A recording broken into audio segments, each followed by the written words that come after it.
Existe uma planta que cresce sozinha em valetas, rachaduras de calçadas e margens de estrada em 3 continentes diferentes.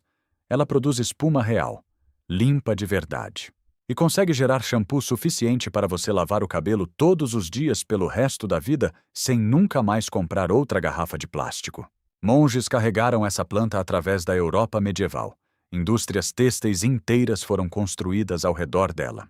Conservadores de museus ainda confiam nela para limpar artefatos que valem milhões.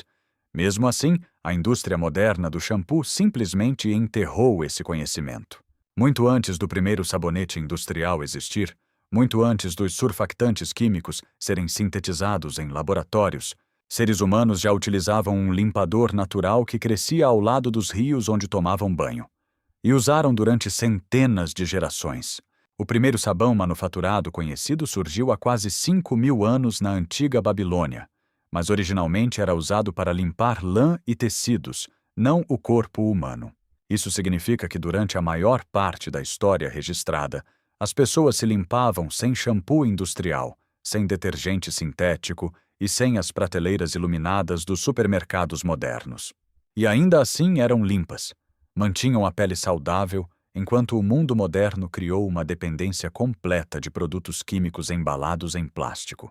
Na Idade Média, monges franciscanos e dominicanos transportavam uma planta específica através da Europa.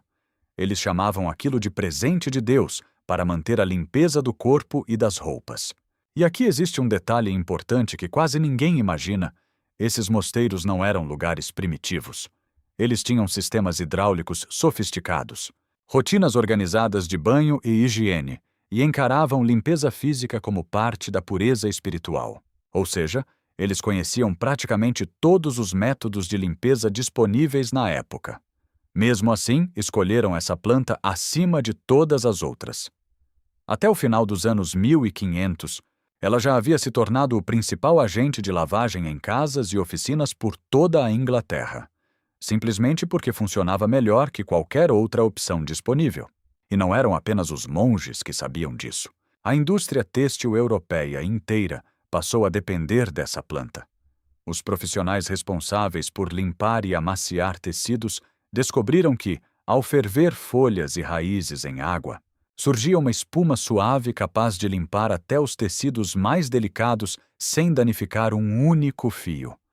As rendas usadas pela corte Tudor da Inglaterra eram lavadas nela. Sedas preciosas francesas eram tratadas com ela. Moinhos inteiros no norte da França plantavam fileiras dessa planta propositalmente ao lado das fábricas. E aqui a história fica ainda mais absurda. Conservadores de museus europeus continuaram usando extratos dessa planta até os anos 1960 para limpar tapeçarias medievais extremamente raras. Estamos falando de tecidos bordados à mão há mais de 600 anos, peças tão delicadas que detergentes químicos modernos literalmente destruiriam ao entrar em contato com elas. Os objetos históricos mais preciosos do planeta são confiados a uma planta que cresce em valas de estrada. Enquanto isso, milhões de pessoas lavam o cabelo diariamente com derivados petroquímicos produzidos em massa. A planta se chama saponária. O nome científico é Saponaria officinalis. A palavra saponaria vem do latim sapo, que significa sabão. Já officinalis fazia referência às antigas oficinas têxteis europeias que dependiam dela diariamente. Ela produz flores delicadas, rosadas ou brancas e cresce espontaneamente por toda a Europa, Ásia Ocidental e América do Norte. Provavelmente foi levada para as Américas pelos puritanos atravessando o Atlântico. Depois disso, espalhou-se sozinha através de raízes subterrâneas e hoje cresce desde estradas da Nova Inglaterra até margens de rios no Canadá e no Pacífico norte-americano. Agora vem a parte mais importante. Por que ela funciona?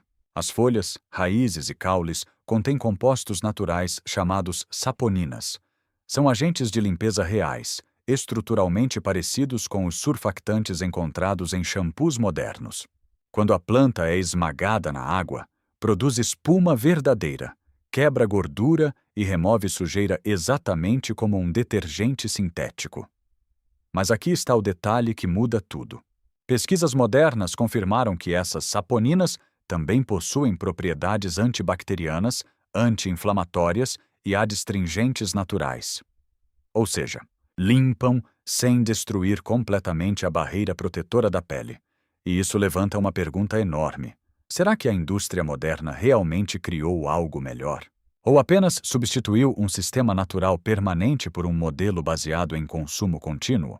A indústria global de shampoo movimenta dezenas de bilhões de dólares por ano. Esse mercado depende de uma única coisa: fazer você comprar outra garrafa a cada poucas semanas. A saponária é perene.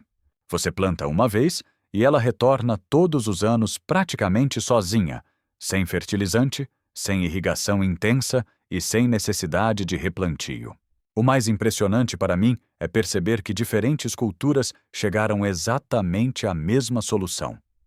Na Índia, mulheres utilizam há milhares de anos misturas de amla, reta e shicakai para lavar os cabelos naturalmente. Povos indígenas da América do Norte usavam raízes de yucca e outras plantas ricas em saponinas. A mesma química natural aparecendo repetidamente através da história humana. E talvez isso seja a maior lição de todas. Quando civilizações separadas por oceanos descobrem independentemente a mesma solução, normalmente não estamos diante de superstição. Estamos diante de algo que realmente funciona. Agora presta muita atenção, porque daqui para frente a história deixa de parecer apenas curiosa e começa a ficar extremamente desconfortável para a indústria moderna. Porque o que substituiu essas plantas naturais não foi necessariamente algo superior. Foi algo mais barato de fabricar em escala industrial. E existe uma enorme diferença entre essas duas coisas. O principal ingrediente espumante presente na maioria dos shampoos modernos se chama lauril sulfato de sódio, normalmente abreviado como esse. Você provavelmente tem isso dentro do banheiro da sua casa agora mesmo.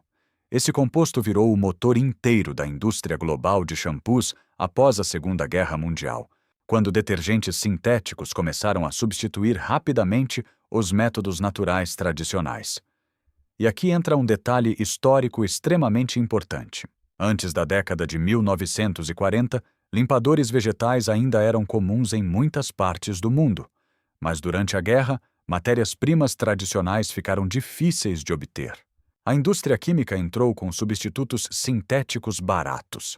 Quando a guerra acabou em 1945, as empresas nunca mais voltaram atrás. Não porque os produtos sintéticos fossem melhores para o couro cabeludo, mas porque eram mais baratos de produzir, mais fáceis de padronizar e extremamente lucrativos para a distribuição global. E aqui está a parte que mais me chama a atenção. Pesquisadores começaram a estudar o que exatamente o esse faz na pele humana quando usado repetidamente. Estudos controlados mostraram que ele pode causar dermatite irritativa, de contato mesmo em concentrações relativamente baixas. Cientistas aplicaram soluções contendo apenas 1% de esse sobre a pele durante 24 horas e descobriram algo preocupante. Resíduos penetravam profundamente nas camadas externas da pele e continuavam detectáveis até 7 dias depois de uma única aplicação, uma lavagem. Uma semana inteira de resíduos permanecendo no tecido cutâneo. E não para por aí. O esse não apenas remove sujeira. Ele altera diretamente a microbiota natural da pele, aquela comunidade de bactérias benéficas que funciona como primeira linha de defesa biológica do corpo. O problema é que a propaganda moderna convenceu as pessoas de que toda a oleosidade e toda a bactéria precisam ser eliminadas completamente. Mas biologicamente isso nunca fez sentido. Quanto mais você remove agressivamente os óleos naturais, mais o próprio corpo tenta produzir novos óleos para compensar. E isso cria dependência contínua de lavagem diária. O mais absurdo é que pesquisas também observaram acúmulo de esse dentro dos próprios folículos capilares, exatamente nas estruturas responsáveis pelo crescimento do cabelo. Alguns estudos associaram esse processo ao aumento de irritação, obstrução de poros e enfraquecimento gradual do couro cabeludo. Agora compara isso com a saponária.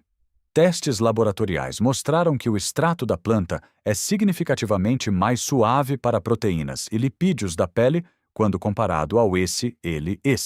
Ele limpa sem destruir completamente a barreira protetora natural do couro cabeludo. E honestamente, isso levanta uma pergunta enorme. Será que confundimos espuma agressiva com limpeza eficiente? Mas na realidade, espuma excessiva muitas vezes indica justamente detergentes mais agressivos. E aqui aparece outra camada ainda mais interessante. A saponária nunca funcionou isoladamente. Os sistemas antigos de cuidado capilar eram completos. Na Índia, por exemplo, o processo começava horas antes da lavagem. Primeiro vinha óleo morno de coco massageado profundamente no couro cabeludo, uma prática chamada champi. Inclusive, a palavra inglesa shampoo nasceu dessa tradição indiana levada através das rotas coloniais. Só depois da hidratação vinha a limpeza com plantas como Rita e Shicakai. Transformou a oleosidade natural em inimiga e vendeu soluções industriais para remover exatamente aquilo que o corpo produz para se proteger. E isso fica ainda mais interessante quando você observa outras culturas. Chá de alecrim era usado para estimular o couro cabeludo naturalmente. Chá de urtiga fortalecia os fios da raiz até as pontas. Lavagens com ovo forneciam proteínas diretamente para cabelos enfraquecidos. Essas práticas existiram por séculos, em dezenas de culturas diferentes, antes de qualquer laboratório moderno existir. E aqui entra um ponto extremamente importante. Isso não significa que toda tecnologia moderna seja ruim, porque uma planta perene crescendo gratuitamente ao lado de uma estrada não gera bilhões de dólares para acionistas. E talvez seja exatamente por isso que quase ninguém mais fala dela. Agora vem a parte que muda completamente a percepção sobre o que significa realmente limpar o corpo. Porque quando você olha para os sistemas tradicionais com atenção, percebe um padrão muito claro. Eles nunca tentaram destruir completamente a natureza da pele. Eles tentavam equilibrá-la. Quando você remove isso agressivamente todos os dias, o corpo entra em estado constante de compensação. É exatamente por isso que tantas pessoas sentem o cabelo oleoso poucas horas depois de lavar, com shampoos extremamente fortes. E isso cria um ciclo praticamente infinito. Agora presta atenção nisso, porque foi exatamente esse detalhe que começou a chamar a atenção de pesquisadores dermatológicos nas últimas décadas. Alguns estudos modernos mostraram que reduzir a frequência de shampoos agressivos pode melhorar significativamente condições como irritação, coceira crônica e sensibilidade do couro cabeludo em determinadas pessoas. Não porque parar de lavar seja saudável, mas porque o corpo finalmente consegue restaurar parte da própria barreira natural. E aqui a saponária entra de novo de forma quase inacreditável. As saponinas presentes nela não agem exatamente como detergentes petroquímicos modernos. Elas limpam de forma mais seletiva e suave. Em vez de remover completamente todos os lipídios naturais da pele, deixam parte da camada protetora intacta. Pessoas que utilizam métodos naturais frequentemente descrevem a mesma sensação depois de algumas semanas. Menos oleosidade excessiva, menos necessidade de lavagem constante, menos irritação, menos ressecamento. E se boa parte dos problemas modernos do couro cabeludo forem parcialmente criados pelo próprio sistema de limpeza industrial, porque isso gera um paradoxo enorme. Produtos fortes criam desequilíbrio. Desequilíbrio gera desconforto. Desconforto faz a pessoa consumir ainda mais produtos. E o ciclo continua. O mais curioso é que isso não se limita apenas ao cabelo. O mesmo padrão aparece em sabonetes corporais, limpadores faciais e até detergentes domésticos. Quanto mais agressivo o produto, maior a chance de alterar ecossistemas biológicos naturais da pele humana. E agora chegamos a um detalhe histórico que quase ninguém conhece. Durante séculos, lavanderias europeias utilizavam água extremamente rica em minerais junto com plantas ricas em saponinas. Em algumas regiões da França e da Itália, famílias inteiras cultivavam saponária especificamente para lavar roupas delicadas porque perceberam algo importante. Tecidos naturais duravam muito mais quando limpos com agentes suaves. E isso cria uma comparação fascinante. Se uma substância era suave o suficiente para preservar tecidos medievais raríssimos por centenas de anos, talvez também fosse mais compatível com pele humana do que detergentes modernos extremamente agressivos. Agora presta muita atenção porque daqui para frente a história fica ainda mais estranha. Nos anos 1980, conservadores do Museu Britânico continuavam utilizando derivados vegetais suaves em determinados processos de restauração justamente porque detergentes sintéticos causavam degradação microscópica em fibras históricas frágeis. Ou seja, mesmo depois de toda a revolução química moderna, instituições responsáveis pelos objetos mais valiosos da história humana ainda recorriam às mesmas soluções vegetais usadas séculos atrás. Se métodos naturais continuam sendo considerados seguros para artefatos históricos insubstituíveis, porque quase desapareceram completamente do cuidado diário humano. E eu sinceramente acho que a resposta não é científica, é econômica. Não consegue convencer investidores de Wall Street a apostar bilhões em algo que qualquer pessoa pode cultivar gratuitamente no quintal. E talvez esse seja o detalhe mais importante de toda essa história. O desaparecimento da saponária não aconteceu porque ela deixou de funcionar.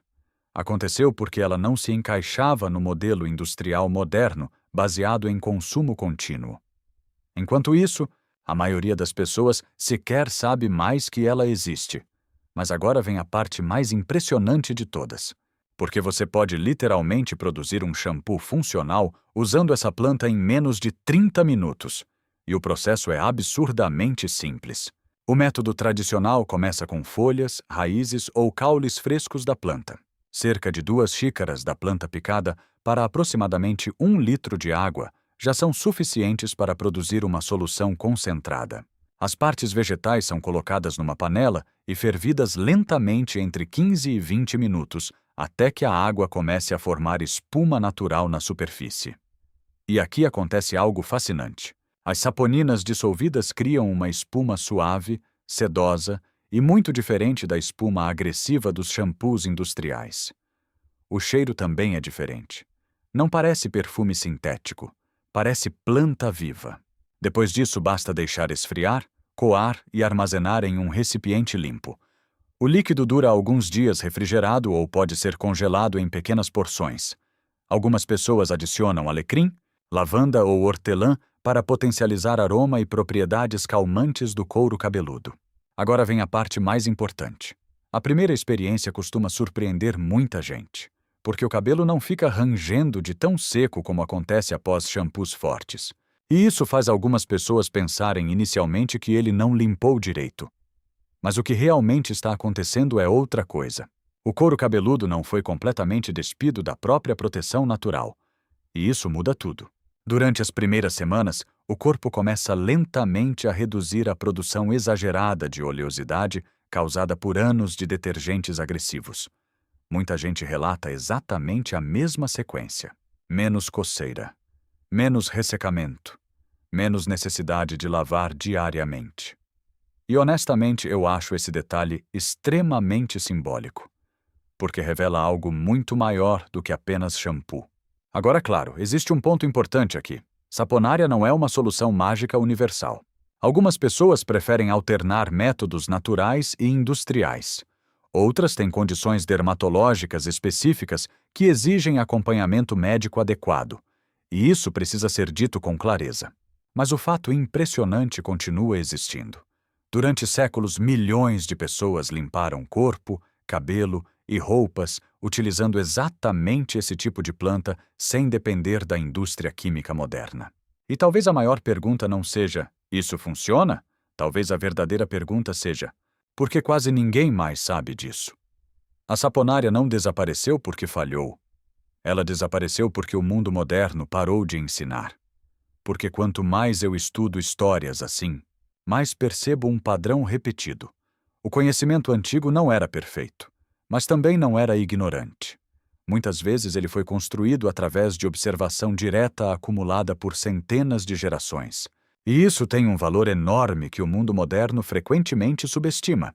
Hoje, enquanto bilhões de frascos plásticos são descartados todos os anos, enquanto rios recebem resíduos químicos diariamente, e enquanto pessoas gastam fortunas tentando resolver problemas que talvez tenham sido criados pelos próprios produtos modernos, uma planta continua crescendo silenciosamente nas margens de estradas e rios.